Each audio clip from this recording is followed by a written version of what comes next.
Good evening, everyone, and it's time for another story, once again from Leo Tolstoy, who understood something deep about the human heart.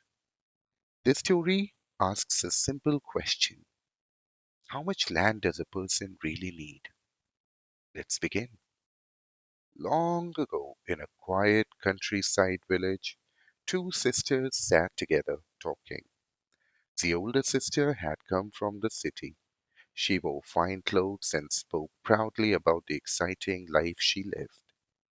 Oh, country life is dull, she said with a laugh. In the city, we have theaters, shops, beautiful dresses, and wonderful parties.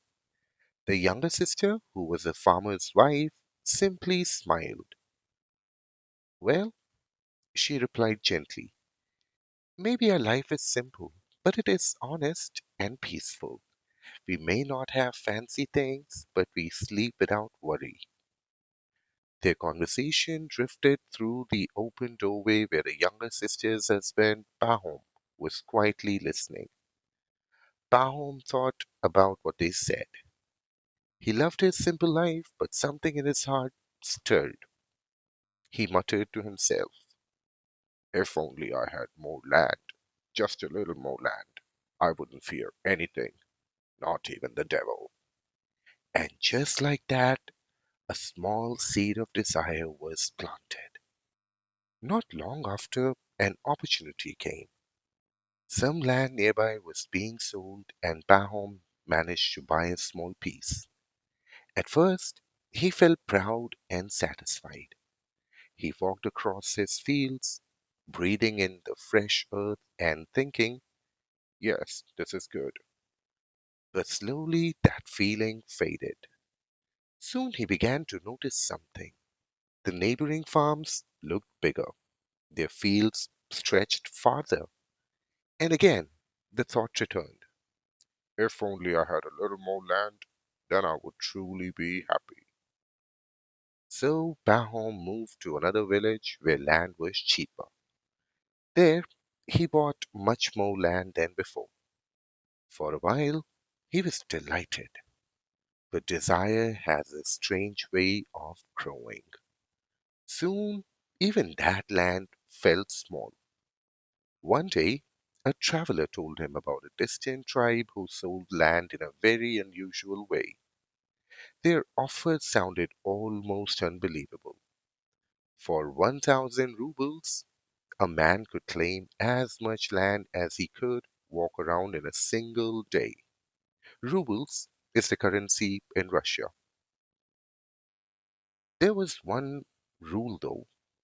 He had to return to the exact place he started before the sun set. If he succeeded, all that land would be his. If he failed, he would lose everything. Pahom's eyes filled with excitement. One day, he said to himself, I can walk for miles in a single day. The next morning, as the sun slowly rose over the horizon, Pahom began his walk. The tribal chief placed his hat on the ground. This is your starting point, he said. Pahom set off confidently. The land was beautiful, wide fields, rich soil, gentle hills. After walking for a while, he thought, I should turn now. But then he spotted a patch of even better land farther ahead. Just a little farther, he told himself. So he kept going and going and going. By midday, the sun was high and hot above him. Only then did Pahom realize something frightening.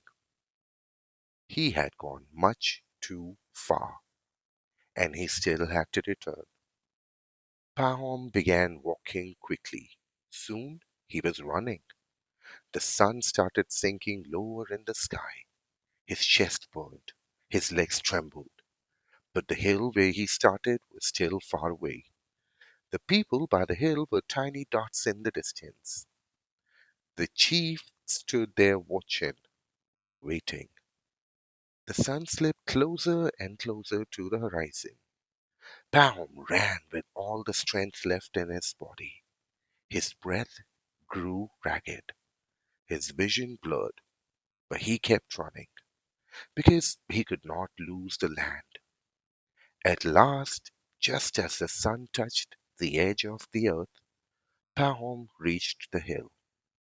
With one final desperate step, he collapsed beside the chief's hat. The people cheered. He had made it. The land, all the land he walked, was his. But Pahom did not move. His servant rushed forward and turned him over. Pahom was dead. His heart had given out from exhaustion. Quietly, the servant took a shovel and dug a grave, 6 feet long, just enough land for a man to lie in. And that, Tolstoy reminds us, was all the land Pahom ever truly needed. And that brings us to the end of tonight's story. Sometimes the things we chase in life grow bigger and bigger until we forget what we actually need. Maybe the real treasure is not more land, but a peaceful heart. Sleep well, everyone, and I'll see you in the next story.